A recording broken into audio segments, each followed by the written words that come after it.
Às vezes, o passado não nos deixa ir. Esta é a história de uma casa que guardava um segredo e de uma criança que nunca encontrou paz. Tudo começou em uma noite como qualquer outra. Ana e Pedro haviam acabado de se mudar para aquela casa antiga no interior. Era um lugar tranquilo, perfeito para recomeçar. Mas naquela noite, enquanto exploravam o porão, algo estranho aconteceu. Um choro baixo, quase imperceptível, ecoando pelas paredes. Eles riram, tentando achar uma explicação, até que a câmera tremeu. Uma sombra rápida passou atrás deles. O choro aumentou, ficou mais alto, mais desesperado, e então tudo ficou em silêncio.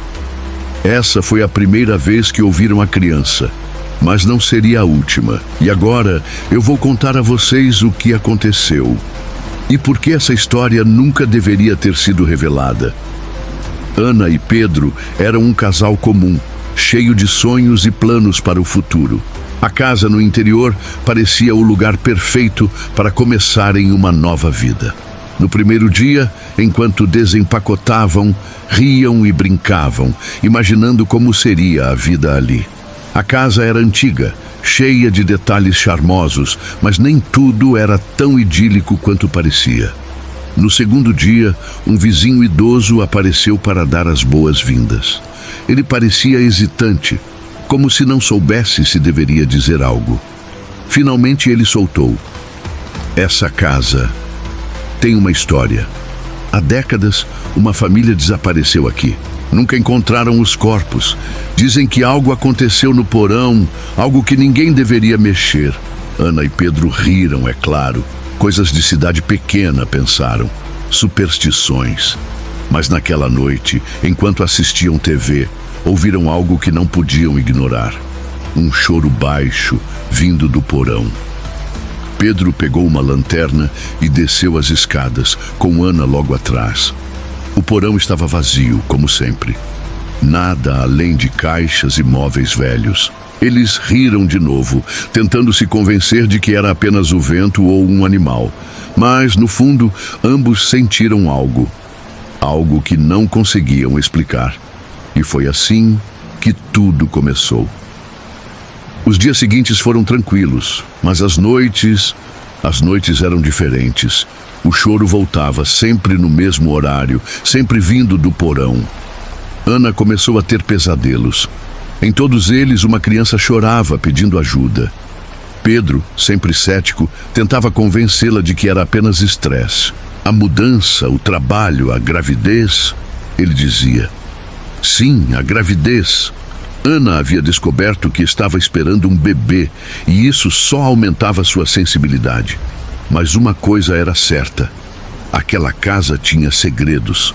Um dia, enquanto organizava o porão, Ana encontrou uma porta que não havia notado antes. Estava escondida atrás de uma estante velha, trancada com um cadeado enferrujado. Com um pouco de esforço, ela conseguiu abri-la. O que ela encontrou lá dentro a deixou sem palavras. Era uma sala pequena, com paredes cobertas por símbolos estranhos, desenhados com algo que parecia sangue seco. No chão, brinquedos antigos, uma boneca de porcelana quebrada, um carrinho de madeira, um ursinho de pelúcia sujo. E no centro da sala, uma cadeira de madeira com cordas amarradas nos braços. Ana sentiu um frio na espinha. Alguém havia usado aquela sala para algo terrível. Naquela noite, o choro foi mais alto. E pela primeira vez, Ana viu a criança. Ela estava no canto do quarto, uma figura pequena e translúcida, com olhos escuros e vazios. "Me ajuda", sussurrou a criança, antes de desaparecer. Pedro não viu nada, é claro. Ele insistia que Ana estava imaginando coisas, que o estresse estava afetando sua mente. Mas Ana sabia que aquela criança era real, e ela sabia que precisava descobrir a verdade. Ana não conseguia mais ignorar o que estava acontecendo. O choro, a criança, a sala escondida, tudo parecia se encaixar em um quebra-cabeça macabro que ela não conseguia completar. Objetos começaram a se mover sozinhos. Uma xícara caiu da mesa sem motivo. As portas batiam no meio da noite e as vozes... as vozes. Sussurros baixos, como se alguém estivesse sempre por perto, falando coisas que Ana não conseguia entender. Pedro ainda tentava manter a racionalidade. São apenas barulhos antigos de uma casa velha, ele dizia. Mas até ele começou a agir de forma estranha. Seus olhos pareciam mais escuros, suas palavras mais duras. Ele passava horas no porão, sozinho, e quando Ana perguntava o que ele estava fazendo, ele apenas murmurava: "Preciso consertar algo."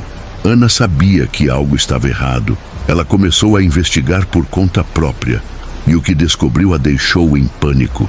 No diário que encontrou na sala escondida, havia relatos detalhados de um ritual. Alguém havia tentado invocar algo que exigia o sacrifício de uma criança. A última entrada era a mais perturbadora. Ela não quer ir, ela ainda está aqui. Foi então que Ana percebeu. A criança fantasma não estava apenas presa na casa, ela estava presa no ritual. E as entidades que a mantinham ali não iam deixá-la ir tão cedo. Uma noite, enquanto Pedro dormia, Ana desceu ao porão. Ela precisava ver com seus próprios olhos. E foi lá que ela encontrou as marcas. Arranhões nas paredes, como se alguém tivesse tentado escapar. E no chão, desenhado com carvão, um símbolo idêntico ao que estava no diário. Ana sentiu o ar ficar mais pesado, mais frio. E então ela ouviu: "Mamãe!" A voz era suave, quase doce. Ana se virou e lá estava a criança, mais nítida do que nunca. Seus olhos estavam cheios de lágrimas e suas mãozinhas estendidas como se pedissem um abraço. "Me ajuda!" A criança sussurrou novamente. Ana não sabia o que fazer.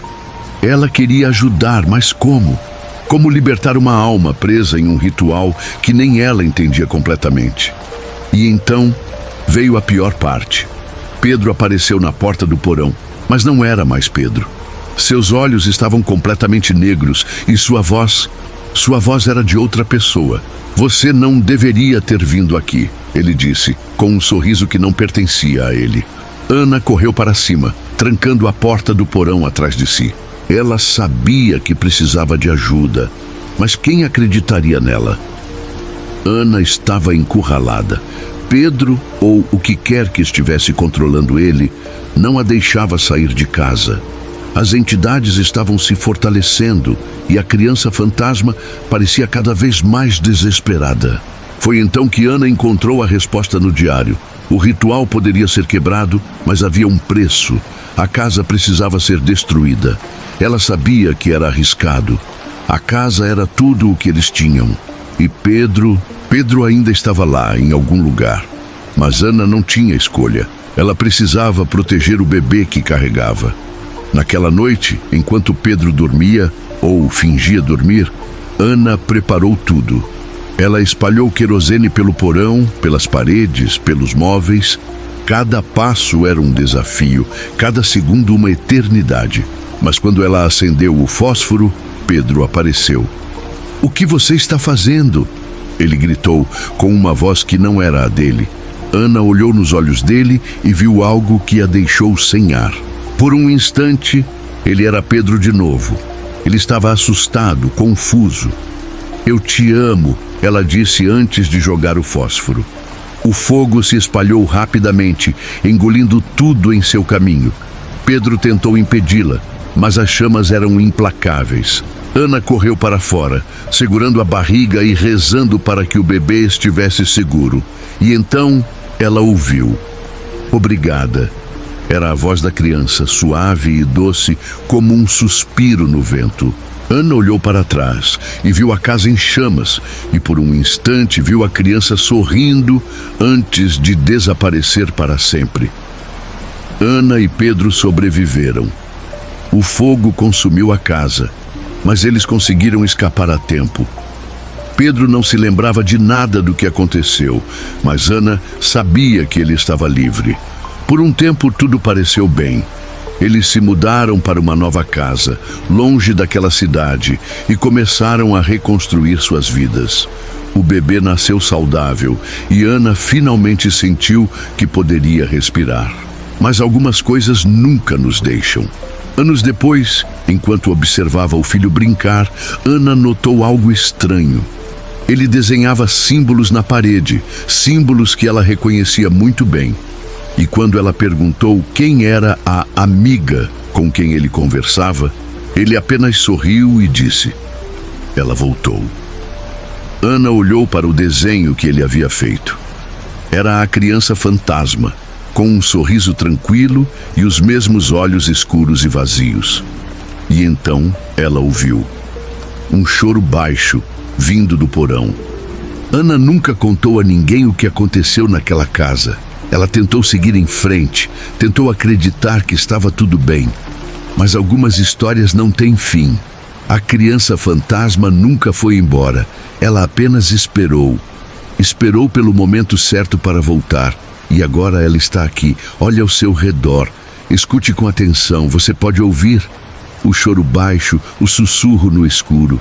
Ela está mais perto do que você imagina. Ela nunca foi embora. E talvez ela nunca vá.